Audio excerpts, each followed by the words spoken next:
মেঘালয় অতি দ্রুত সিঁড়ি বেয়ে নিচে নেমে ড্রয়িং রুম পেরিয়ে যাওয়ার আগে রিনির সামনে পড়ল।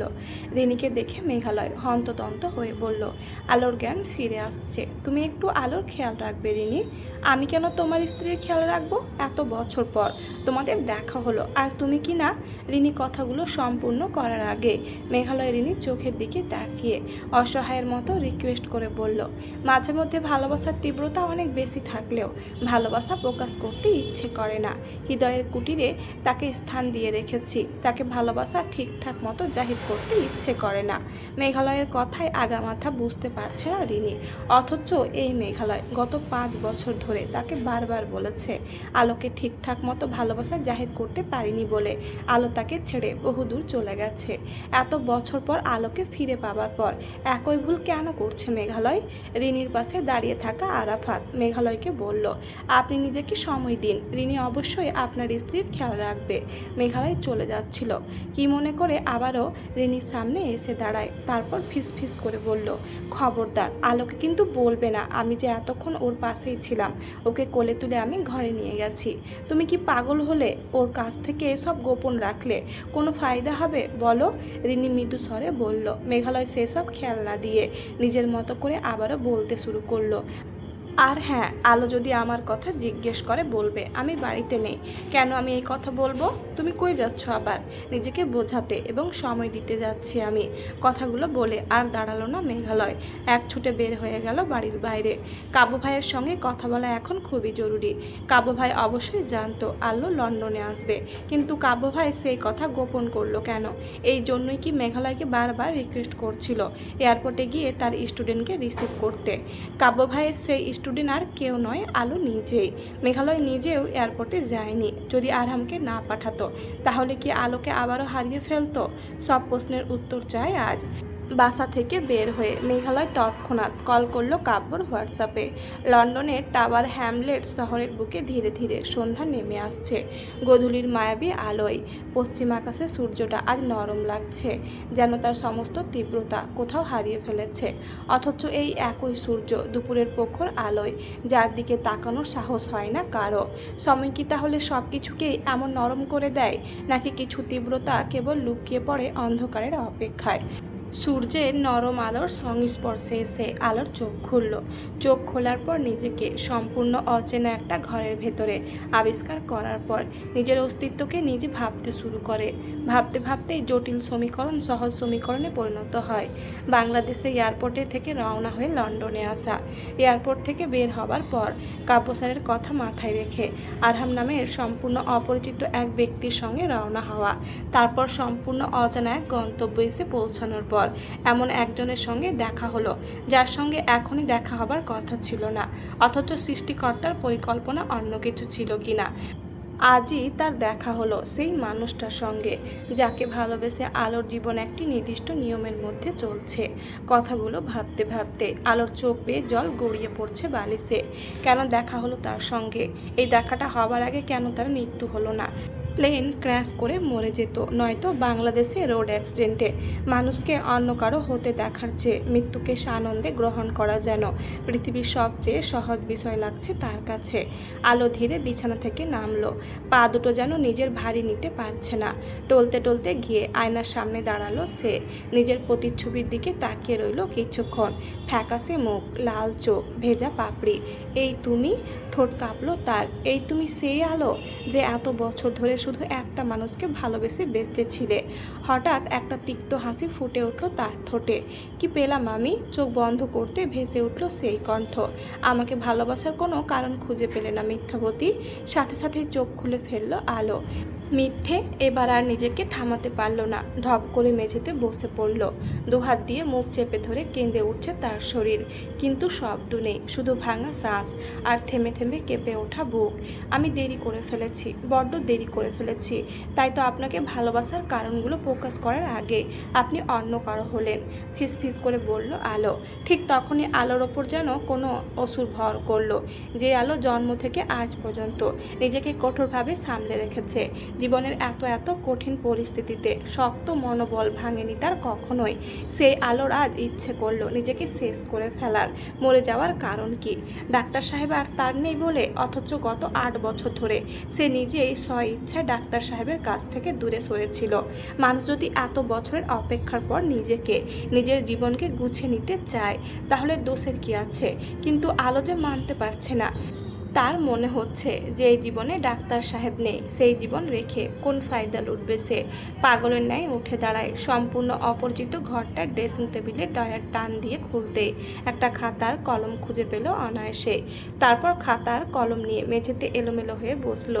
লিখতে শুরু করলো। দীর্ঘ 8 বছরের অপেক্ষা এবং বিচ্ছেদের দুঃসময় কাটিয়ে ভিন দেশে এসে যদি দেখতে হয় আমার প্রিয়তম স্বামীটি অন্য কারো হয়ে গেছে, তখন এতটুকু লিখতে লিখতে আলোর হাত কাঁপতে শুরু করলো। চোখের জলে কাগজের পাতা ভিজে যাচ্ছে, তবুও থেমে যায় না সে। অনবরত কলম চলছে। একমাত্র আত্মহত্যা করা ছাড়া আর কি উপায় আছে এমন দহনের জ্বালা থেকে মুক্তি পাবার? সে আর আমার নেই। এমন নিষ্ঠুরতম বাক্য শোনা মাত্র আমার রুহের মৃত্যু হলো যেন। কেবল আনুষ্ঠানিকভাবে আমার দেহ মৃত্যুর জন্য অপেক্ষা করছে। এই কাগজে লেখা প্রত্যেকটি শব্দ আমার লেখা। কেউ আমার আত্মহত্যার প্ররোচনার পেছনে দায়ী নয়। আমার মৃত্যুর জন্য কেউ দায়ী নয়। আমি আমার জীবনের ভার বইতে পারছি না আর। এতটুকু লিখে আলো থেমে গেছে। লেখাগুলোতে চোখ বুলিয়ে দীর্ঘশ্বাস ছাড়ল। তারপর আবার কলম চালিয়ে যাচ্ছে। আপনার সঙ্গে আমার বিবাহিত জীবনে 9 মাস 10 দিনের সংসারে আমি বহুবার আপনাকে ভালোবাসি বলতে গিয়ে থেমে গিয়েছি। আপনাকে ছেড়ে আসার পরও আমি আপনাকে আমার অজান্তেই বারবার ভালোবাসি বলেছি। এমনও হয়েছে গলা শুকিয়ে গেছে, কিন্তু আপনাকে বারবার ভালোবাসি বলতে আমার তৃষ্ণা কমার চেয়ে বরং বেড়েছে দিনকে দিন। এতদিন আমার বলা ভালোবাসি শব্দ আপনি শুনতে পাননি। ডাক্তার সাহেব, আজ শেষবারের মতো আনুষ্ঠানিকভাবে আপনাকে বলছি আই লাভ ইউ। ডাক্তার সাহেব, আমাকে ভুলে যাওয়ার জন্য আপনাকে অসংখ্য অসংখ্য ধন্যবাদ। আর কিছুই লিখতে পারছি না। বিদায় আমার ডাক্তার সাহেব। শেষ শব্দটা লিখতেই কলমটা হাত থেকে পড়ে গেল। চোখের সামনে সব কিছু ঝাপসা হয়ে আসছে। বুকের ভেতরটা ফাঁকা, একদম শূন্য। বিদায় শব্দটা ঠোঁট থেকে বের হতে আচমকা থেমে গেল আলো। তার দৃষ্টি পড়ে রইল কাগজটার ওপর। বিদায় সত্যি কি এত সহজ? 8 বছরের ভালোবাসা শব্দটা সত্যি শেষ করে দেওয়া যায়? হাতটা কাঁপতে লাগলো। না, খুব নিচু স্বরে বলল সে। আলো হঠাৎ করেই কাগজটা বুকের সাথে চেপে ধরল। তার ভেতরের মৃত্যুর ইচ্ছাটা যেন মাথা চাড়া দিয়ে উঠছে। আলো যখন নিজের জীবন নিয়ে সংশয়ে ডুবে আছে, ঠিক তখনই ঘরের দরজাটা ধীরে খুলে গেল। চমকে উঠল সে। তড়িঘড়ি করে খাতাটা ভাঁজ করে নিজের পাশে লুকিয়ে ফেলল। আঙুলের পিঠ দিয়ে চোখের জল মুছে নিল দ্রুত। তারপর ধীরে মুখ তুলে তাকাতে নিঃশ্বাসটা আটকে গেল তার। লাল বেনারসি গায়ে, শরীর ভর্তি সাজে সেই মেয়েটা দাঁড়িয়ে আছে। যে কিনা না শব্দটা সম্পূর্ণ করার আগে নিজেকে থামিয়ে দিল আলো। তার মন সেই নিষ্ঠুর সত্যটা উচ্চারণ করতেই চাইছে, ডাক্তার সাহেবের স্ত্রী। কিন্তু আলো তা শুনতে চায় না, একদমই না। তার ভেতরের অবাধ্য বেয়াদব মনটা বারবার সেই কথাটাই সামনে এনে দাঁড় করাচ্ছে। আর সে মন প্রাণ দিয়ে সেই সত্যটা অস্বীকার করে যেতে চাইছে।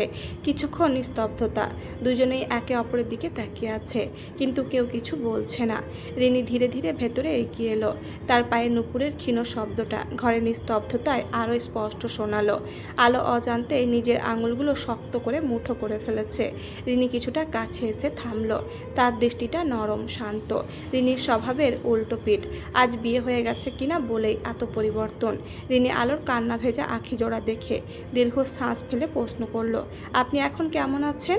আলো কয়েক সেকেন্ড চুপ করে রইল। তারপর ঠোঁট সামান্য নেড়ে বলল, ভালো আছি। মিথ্যে। দুইজনেই জানে এটা মিথ্যে। আবারও নীরবতা নেমে এলো ঘর জুড়ে। রিনি একটু এগিয়ে এসে বিছানার পাশে দাঁড়ালো। হঠাৎ মেঘালয়কে দেখে এমন শক পেয়েছেন, তাই না? কাব্য ভাই একটু আগে আমাকে কল করে সবটা বলেছে। এই অংশটা কাব্য ভাইয়ের প্ল্যান ছিল কিনা। কথাটা খুব সাধারণভাবে বলা হলেও শব্দগুলো যেন আলোর বুকের ভেতরে গিয়ে বিঁধল। কাব্য স্যার কি জানতো না মেঘালয়ের জীবন আজ কার সঙ্গে বাধা পড়বে? আলো এবার সরাসরি তাকালো রিনির দিকে, তার চোখে ক্লান্তি, কষ্ট আর দৃঢ়তা। হ্যাঁ, কিছু কিছু জিনিস হঠাৎ দেখলে সামলানো যায় না। কথাটা বলেই চোখ নামিয়ে নিল আলো। কথাটি শোনার পর রিনি কিছুক্ষণ চুপ করে রইল, তারপর ধীরে বলল, সব কিছু যেমন দেখা যায় সবসময় তেমন হয় না। আলো কেঁপে উঠল ভেতরে ভেতরে, কিন্তু বাইরে থেকে নিজেকে স্থির রাখলো। আমি যা দেখেছি সেটা বোঝার জন্য যথেষ্ট। গলাটা এবার একটু শক্ত। রিনি মৃদু হাসল, সেই হাসিতে কষ্ট আছে কিন্তু অভিযোগ নেই। হয়তো এক সেকেন্ড থেমে আবারও বলল, কিন্তু কখনো কখনো পুরো সত্যটা জানার আগে সিদ্ধান্ত নিয়ে ফেলাটা নিজের জন্য বেশি কষ্টের হয়ে যায়। আলো এবার আর কিছু বলল না, শুধু চুপ করে রইল। তার বুকের ভেতরটা আবারও ভারী হয়ে উঠছে। রিনি আলোর সঙ্গে সহজ হবার চেষ্টা করছে। সেই চেষ্টা থেকে রিনি আলোকে বলল, কান্নাকাটি করছেন কেন? এত দূর থেকে এসেছেন, ফ্রেশ হন, শরীরের ক্লান্তি কমে যাবে। আমি কফি বানিয়ে আনছি। ডাক্তার সাহেব কোথায় আছে? প্রশ্নটি করার সময় আলো চোখ দিয়ে টপ টপ করে পানি পড়ছে। রিনি অবাক হয়ে তাকিয়ে রইল, কারণ এত বছর অবধি সে মেঘালয়ের কাছে আলো সম্পর্কে যা শুনেছে তার মধ্যে তনার্ধে প্রথম কথাটি হলো আলো ভীষণ শক্ত ধাঁচের মেয়ে, এত সহজে সে কান্না করে না। কিন্তু এখন তো দেখছি সম্পূর্ণ উল্টো। ডাক্তার সাহেবের কথা বলতে গিয়ে ঝরঝরিয়ে কেঁদে ফেলছে। রিনির ইচ্ছে করছে না পাষাণ মেঘালয়ের কথাগুলো আলোকে বলতে, কিন্তু বলতে যে হবে। দীর্ঘ শ্বাস ফেলে রিনি আলোকে উদ্দেশ্য করে বলল, সে বাড়িতে নেই। কেন? কারণটা আপনার বোঝার কথা। ব্যাস, রিনির এই একটা উত্তরে আলো তার জবাব পেয়ে গেছে। নতুন বউ ফেলে কোনো নতুন বর বাড়ির বাইরে থাকতে পারে? কথাটি বলতে বলতে আলো নিজের এলোমেলো চুলগুলো খোপা বাঁধল, নিজের কান্না এবং বিরহ লোকানোর বৃথা চেষ্টা মাত্র। রিনি ভুরু কুঁচকে বলল, নতুন স্বামী মানে আমার বর আরাফাত রয়ে গেছে আমাদের বাড়িতে, তার পরিবার চলে গেছে। আপনি হঠাৎ এই প্রশ্ন করলেন কেন? রিনির কথা সম্পূর্ণ হবার আগে আলো নিজের ভুল বুঝতে পারল। ইচ্ছে করলো নিজের গালে দুটো থাপ্পড় মারতে। বারবার সে একই ভুল করে কেন? সামান্য শেরওয়ানির জের ধরে সে কিনা মস্ত বড় ভুল করতে যাচ্ছিল। রিনি ধীরে ধীরে আলোর পাশে গিয়ে বসলো, আলোর হাতটা ধরে বলল, আমি এই ঘরে ঢোকার সময় খেয়াল করেছি আপনি আমাকে দেখে কি যেন লুকিয়ে ফেলেছেন। আলো হতভম্ব হয়ে যায় রিনির কথা শুনে। আলোর হতভম্বের রেস কেটে যাওয়ার আগে রিনি আলোর কোমরের পেছনে হাত রেখে লুকিয়ে রাখা খাতাটা বের করে আনলো। আলো বাধা দিতে গিয়েও পারে না। রিনি তৎক্ষণাৎ উঠে দাঁড়ালো, তারপর আলোকে উদ্দেশ্য করে বলল, বাজে দুশ্চিন্তা বাদ দিন, সময়ের কালক্রমে সব ঠিক হয়ে যাবে। আপনি ফ্রেশ হন, গিয়ে খাতাটা দিয়ে যান। আলোর কথা শুনে রিনি ভুরু কুঁচকে বলল, খাতায় আবার এমন কি আছে? কথাটি বলতে বলতে রিনি পৃষ্ঠা উল্টে পড়তে শুরু করলো। লেখাগুলো পড়তে পড়তে রিনির চোখ বড় হয়ে যায়। আলোর দিকে চোখ পাকিয়ে তাকায়। আলো অন্যদিকে মুখ ঘুরিয়ে ফেলে। এবার লজ্জা লাগছে ভীষণ, কেন যে এমন সিদ্ধান্ত নিতে যাচ্ছিল।